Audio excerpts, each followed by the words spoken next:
All right. Well, I thought this morning for class we would look at 1 John chapter 3. 1 John chapter 3, and I want to read just the start here, several verses, and think about how we might understand what John's talking about. All right, 1 John chapter 3, beginning in the first verse. See how great a love the Father has bestowed on us, that we should be called children of God. And such we are. For this reason the world does not know us, because it did not know him.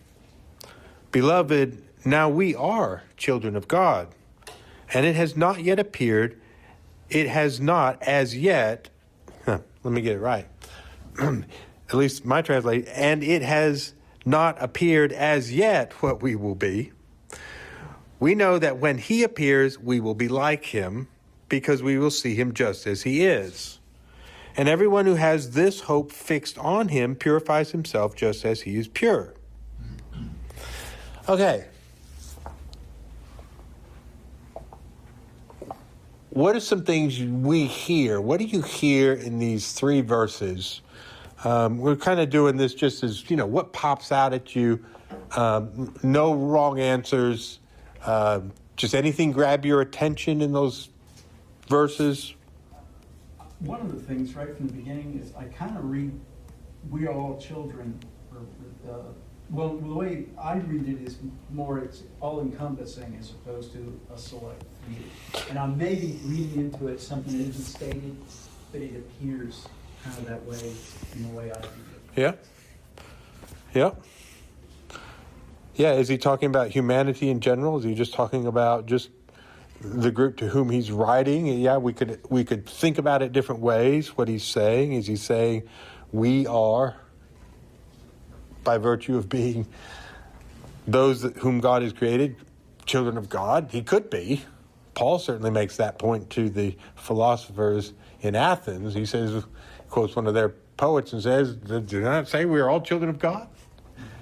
Says to a bunch of pagan philosophers. So he could be saying that. Anything else jump out at you? What do you see? When Christ appears, we shall be like him. Okay, yeah. Yeah, and that's and that's kind of what I wanted to focus on, is what is that talking about? And do you see it in contrast to something else? We purify ourselves has always used to bother me a lot. Yeah. I think I can have some peace with that statement, but used to be very contrary to what I thought God would allow me to do. Right. Yeah. And he moves on. If we were to keep reading, that Christ appeared to take away sin, and we don't want to keep practicing sin. So, but verse 3 will be enough to just kind of say. And next he goes in the direction of, when you recognize this, then you start trying to purify yourself. And then, what does that mean? Because in one sense, we absolutely know I can't purify myself. If I could, then I don't need a Jesus, right? I don't need a Savior. I can do it myself. So he can't mean that, right? But what does he mean? Anything else you notice? So when he appears, verse 2, when he appears, we will be like him, because we will see him just as he is. And then when you have that, we're in 1 John chapter 3, first 3 verses. But there's something that even occurs before that, which is kind of in contrast to when he appears, we will be like him. The end of verse 1 to me is kind of backwards for what we're kind of taught, that people see Jesus through us. But here it says, you don't know us because you don't know Jesus. Yeah, I love it. That's what I like to do, is I like to try and notice where this is not saying what I think it ought to be saying, and then ask myself, okay, so what's wrong with because we've kind of been taught that we're going to, well, Jesus himself says, you're the light of the world. But then this seems to say, wait a minute, people aren't recognizing that. So what's up with that? Right? And it may be one of those things where we were talking about non-dualistic thinking. It's not either or. Sometimes we can maybe say there is an aspect in which we are the light of the world and people do see Christ through us. And there may be also a way to validly say, and at the same time, sometimes if they don't know him, then they don't see anything through us. So probably one of those cases where you better hold things in tension. It's not like just all one way or all the other. But anything else? There's another phrase he repeats twice. He says it in verse 1, and then he repeats it in verse 2, which kind of stands in contrast to, but when he appears, we will be like him. It's the phrase, we are now children of God. Do you see the tension there? So he's like doubles down on that, right? Verse 1, see how great a love the Father has bestowed on us that we should be called children of God, and such we are. I'm going to emphasize, we are children of God. Verse 2, beloved, now we are children of God. And then he's going to say, but yeah, we don't know what we will be, and when he appears, then we'll be like him as he is. So it's we are, and yet not yet. Do you see the tension? Well, because if he just said, well, if he had just said the verse 2 part, when he appears, we'll be like him, then what are we now? And you might think, well, he's the Son of God. We must not be sons and daughters of God. But he really wants to emphasize, we are children of God. I'm being deliberate. We are children of God. Now, I'm also saying, we're not fully all we will be, right? Well, Greg, I don't know if this is where you're headed or where you're driving, so if it's not, you can ignore it. But you and I have kind of had this conversation, and I think we've had the second coming of Christ, which was predicted not too long ago. Didn't we miss it? Yeah, for about the 49th time or whatever it was supposed to happen. Weeks ago, that was supposed to happen, and I guess we missed it. We've been left behind. Yeah. But it says, beloved, now we are children of God, which I think is one of the things you're trying to drive home, is that we are children of God. Right now, yeah. It has not appeared as yet what we will be, which is weird wording. I don't know what it is in the Greek, but if you take that in contrast to, we know that when he appears, we will be like him because we will see him just as he is. So I kind of view the second coming of Christ as your death. And we've had that conversation about that. Doesn't mean that... In all practical terms, yes, that will be it. and then, but I mean, and that's not to negate that there might be a second coming that... Occurs previously. Yeah, that before I died, that happened, or it's happened at, when he came back to the disciples. But anyway, where I was going with this is, we don't see him now because we're not spiritual beings now. So we will be like him, and it will be spiritual beings, so therefore we can see him, and we'll know that we're just like him now. We're this eternal spiritual being. And therefore that kind of then proof text, if you will, the previous one that says, we don't know what we'll be. Well, yeah, I don't know what that's going to look like. I don't know what heaven's going to be. Right. Anyway, that's the engineering science mind. Okay. Yeah. So yeah, if you're kind of catching up with us, we're in 1 John 3, 1 through 3. So yeah, there's a series of implications, and Alan's getting at how do you sort through all this? It kind of gets complicated. How do I sort through it? One, he clearly says we don't know who Jesus really is. Right? I mean, we don't know yet. Well, does that mean I don't know anything? No, he's not saying you know nothing at all, but he's also saying you don't know the fullness of who he is. So, see, this is really going to require a non-dualistic mind to read this, because we are children of God, and yet we're going to be something more than what we are. And the dualistic mind will be, well, if I am a child of God, then that's all I can ever be. I mean, I must be there. But John's saying, well, you are. I'm really emphasizing you are God's child. And yet, you are not all you will be. And also, you don't even know who Jesus is truly and fully. I'm not saying you don't know anything because you are a believer and you are a follower of Jesus, obviously. So he's implying there's more to know about Jesus. There's more to who you will be and who you will understand him to be. And what happens is, which he states pretty clearly, is we're transformed when we see him. Now, here's the big question. When are we talking about? When is the appearing? When is this appearing of Jesus? On one side, you could say you're dead. You could. On the other side, it's completely opposite. You see him every day, every hour, every minute. Okay, I'm liking the second answer because my default, again, kind of like Mark was saying, wait a minute, when something doesn't look like I thought it should look, I got to ask myself, because my default way is to read this and say, well, it's appearing. Well, obviously, that's the second coming, the end of time. He comes in the clouds, the world ends, everything is called into, to a given account. Yeah. But wait a minute, is that the only appearing of Jesus?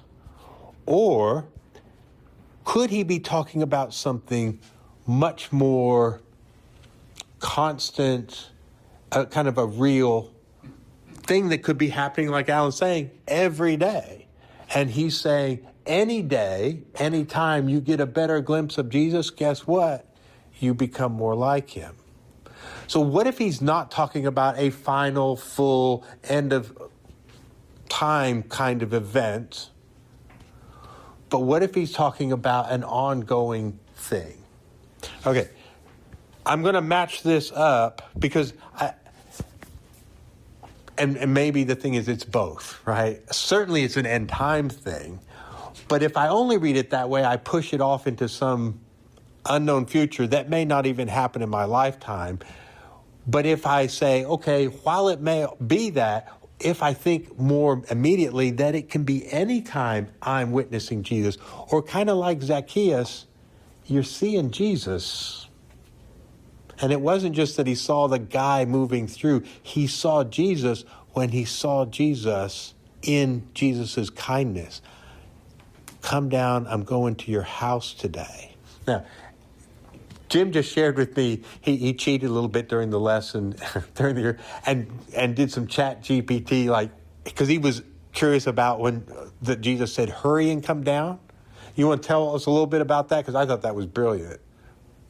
Do you mind? Yeah.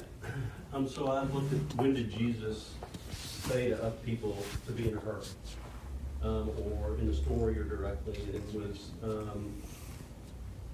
when the Zacchaeus story, and then it was also in the prodigal son when the son came home, and it was quickly go get the fatted calf and the robe, and it's time to celebrate. I'm trying to remember now what the.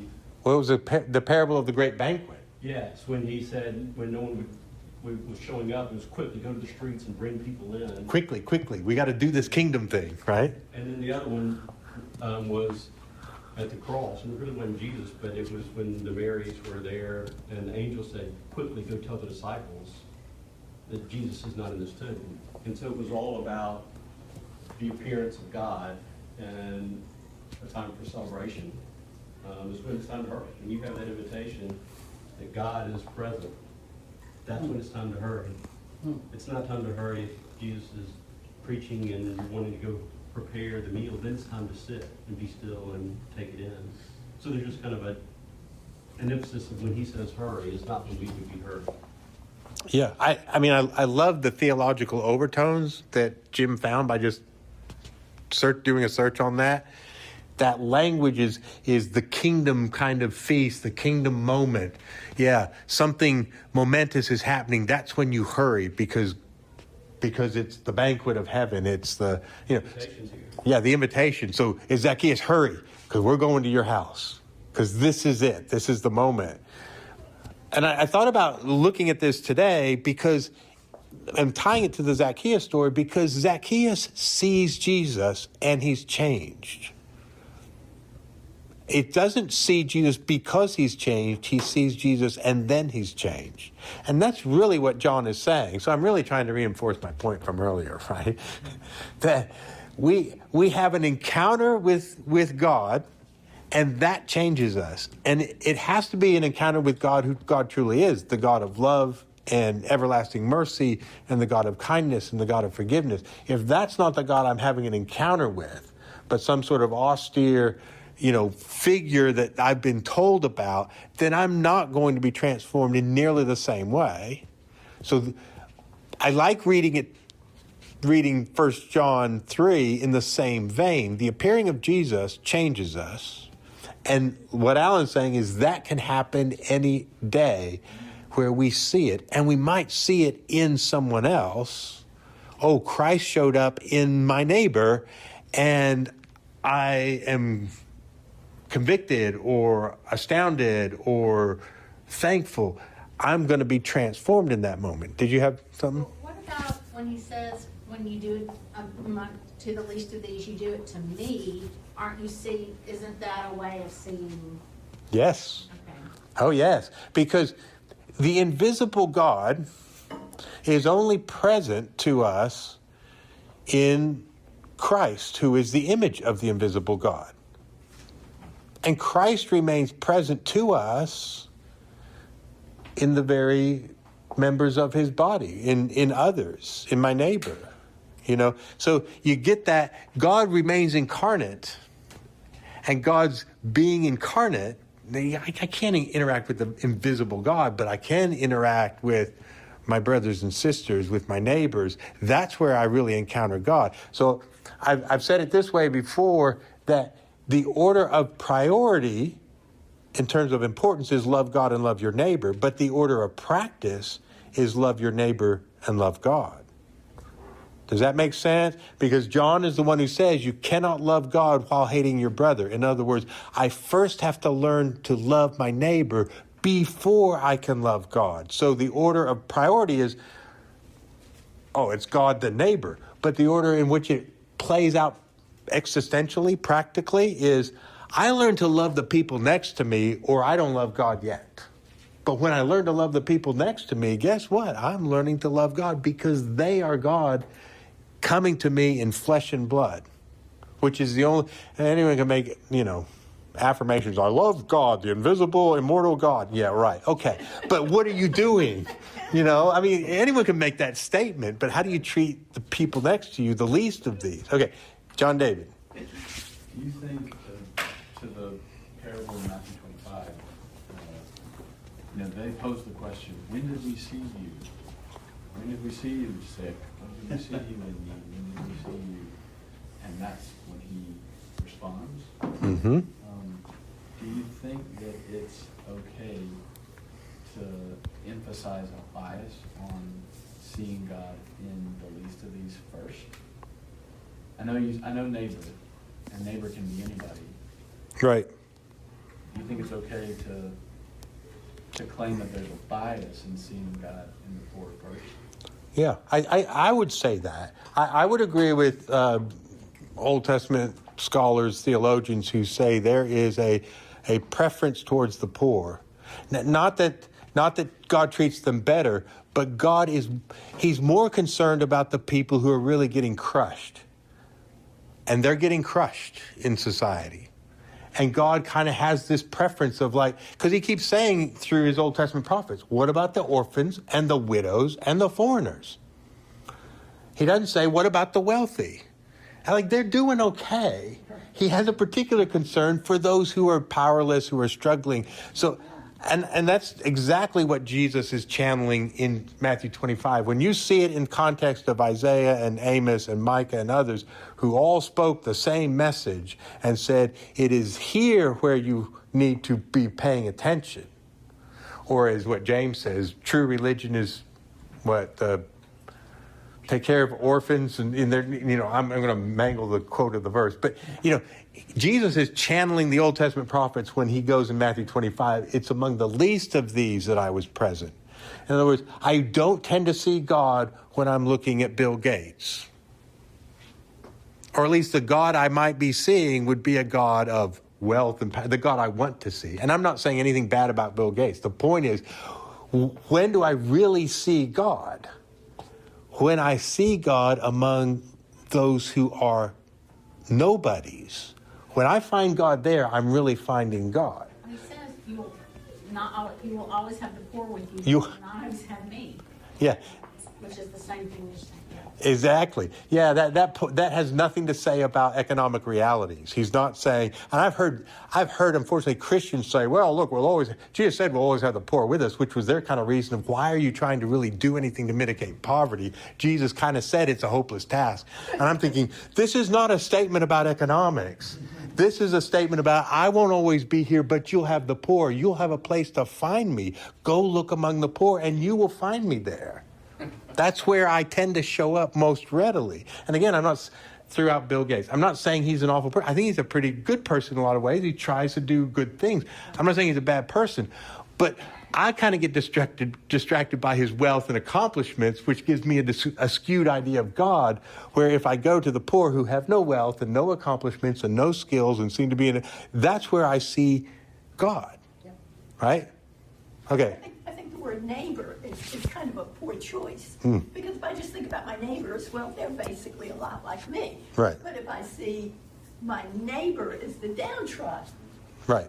then that changes it a little bit. And I don't live in an impoverished area, so technically they're not my neighbor. Yeah. Yeah, so it's how Jesus flips the question with the parable of the Good Samaritan. Who is my neighbor? The man asked, wanting to justify himself. And Jesus changes it from who is my neighbor. At the end, he said, who was neighbor to the man fell among thieves. Neighbor is not who someone is to you, but who you are to others. And you choose to be neighbor to the person beat up by the side of the road. You choose neighbor is your role, not their role to you.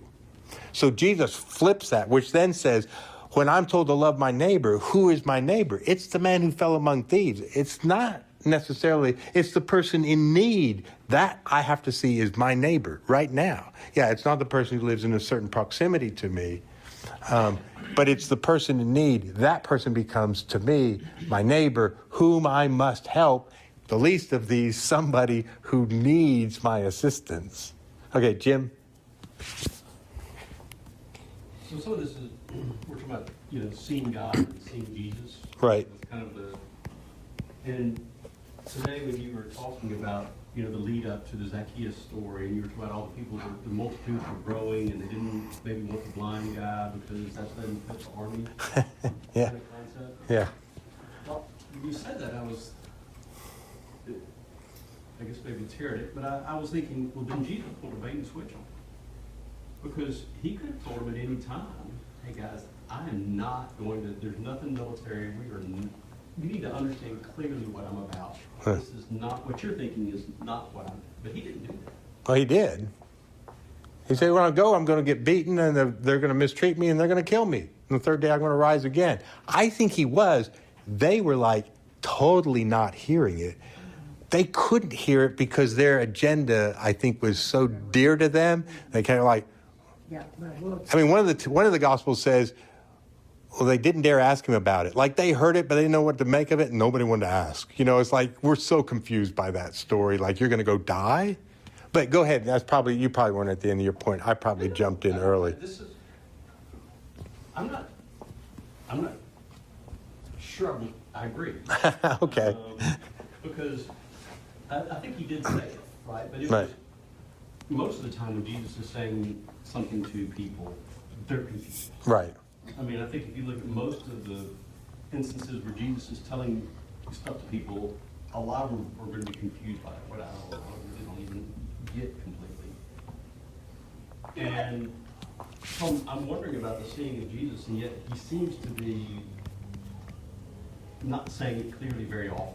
I mean, even his disciples said, just tell us plainly what you're talking about. I Yeah. know he did on occasion, Yeah. but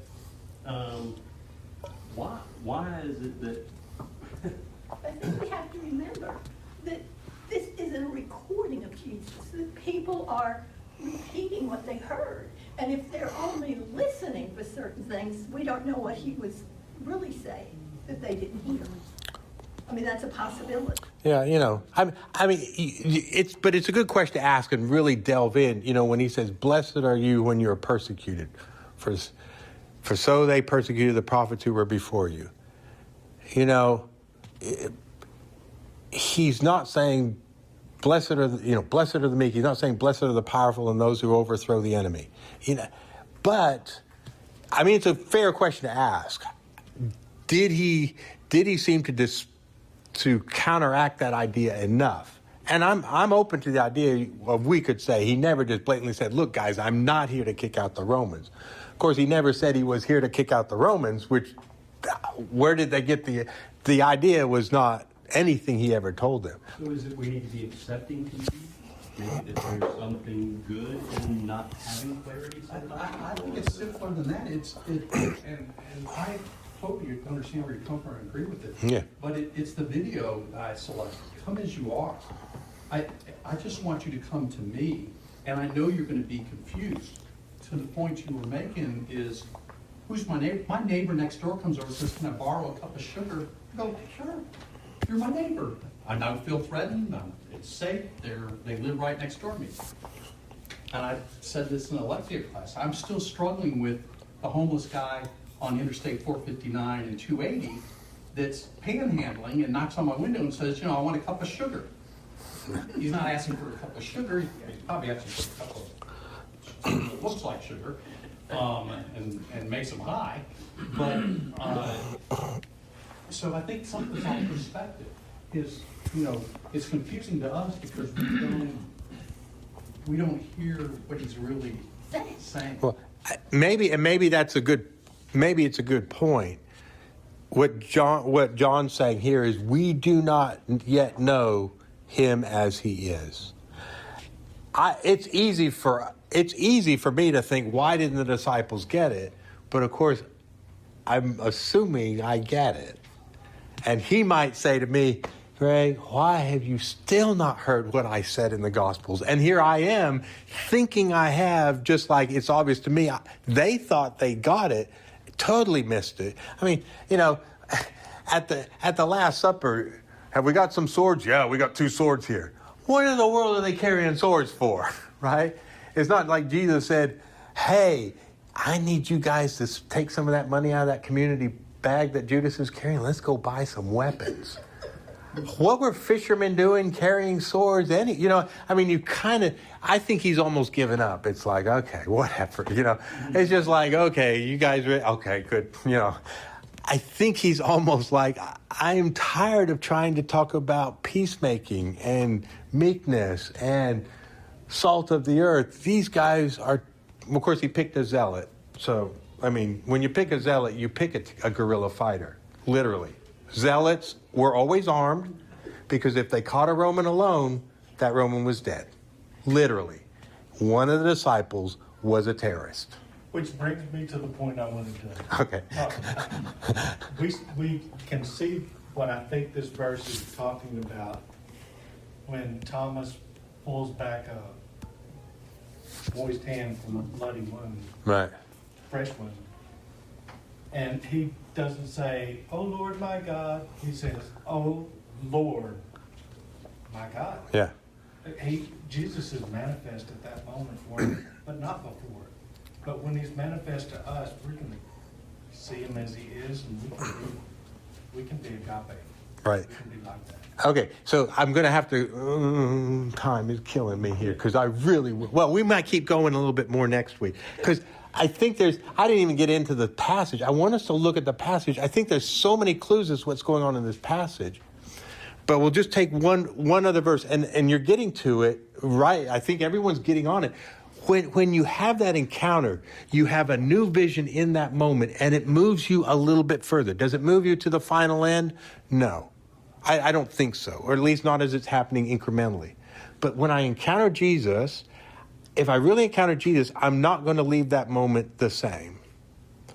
Now, maybe it just moves my little needle a little bit further, and I'm like, okay, right? But here's a similar statement from Paul. This is 2 Corinthians 3:18. Very poetic, mystical sort of language, but isn't he saying the same thing as John? But we all, with unveiled face, so he's making this allusion to when Moses went up on the mountain, he came back with this glorious glow, which the people couldn't handle, so he put a veil over his face so not to spook them, because they couldn't stand the fact that he'd been in the presence of God. It scared them. But he switched around his metaphors, and a little bit earlier he says, now when they're reading the Old Covenant, the veil is over their face. Everyone's got a veil on. They can't. Now you can't read the Old Testament according to Paul and understand what it means without Jesus. Because look what he says, right? Verse 15, but to this day, whenever Moses is read, a veil lies over their heart. But whenever a person turns to the Lord, the veil is taken away. You can't understand Genesis, Exodus, Leviticus, Numbers, Deuteronomy, any of it, without Jesus. Or you will misread it as a violent, genocidal God who smites people. But he says when they turn to the Lord, the veil disappears, and all of a sudden they see what the glory of God in the text that they could not see until they met Jesus, right? But now he goes on. He pushes it further. And this is verse 18. But we all with unveiled face, now that the veil in Christ has been removed, beholding as in a mirror the glory of the Lord, are being transformed into the same image from glory to glory, just as from the Lord, who is the Spirit. Now, it's a very poetic, mystical text, but what's he saying? We've come to the Lord, the veil's been taken off. The only scriptures he's talking about that they still have, Paul at this point, is still the Hebrew scriptures, but now we can read them well. And every time we're encountering, like looking in a mirror, we're encountering God, the glory of God. We're being changed into that same image from glory to glory. In other words, bit by bit, we're being transformed. And Paul says that's happening when now people are reading Old Testament texts in light of Christ, and they're now seeing the Savior in those texts, and they are being transformed little by little, because no longer is it a vengeful, horrible God who commits genocide and commands his people to do similar. Right? But here's that idea. When you see the glory of the Lord, you are transformed. Amen. I think that's exactly what John's saying. When he is revealed, you will be like him. Right? But again, I don't think that's necessarily a final thing. That's an ongoing process. Little by little, bit by bit, every time he's revealed to me again, he appears to me in some way, I move a little bit further. I become like him in that new way in which I encountered him. All right, we're going to have to stop there. But hopefully you see the point. I think that's what happened with Zacchaeus. He saw the Lord, not just a guy on the road, but he saw him in the invitation that blew his mind as well as everyone else's. Hey, I want to come stay at your house. Hurry. This is the kingdom moment. And it changed him. He was transformed because he saw Jesus, right? Amen. Jesus was revealed to him. Okay, so we're going to have a meal, and if you can stay, I hope you would like to stay and enjoy a meal together. We'll pick the rest of this up next week. So you camera on the vlog, switch that way.